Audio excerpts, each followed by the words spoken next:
জিমে ঘাম ঝরিয়ে ভাবছেন এবার যা খুশি খাওয়া যাবে। ডাক্তার মার্ক হাইম্যান বলছেন, সরি, ব্যায়াম দিয়ে খারাপ খাবারের ক্ষতি পোষানো যায় না। একটা কথা আছে, you can't outrun a bad diet.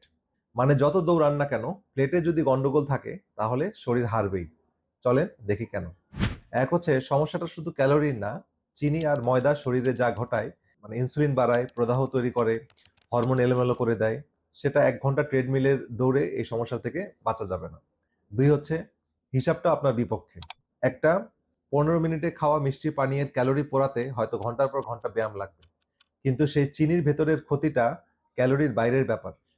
3 number point হচ্ছে, স্বাস্থ্যের প্রায় 80% নির্ভর করে রান্নাঘরে, জিমে না। ব্যায়াম অসাধারণ, কিন্তু সেটা খারাপ খাবারের ক্ষতির ওপর প্লাস্টার লাগানোর মতো। মূল সমস্যাটা থেকেই যায়।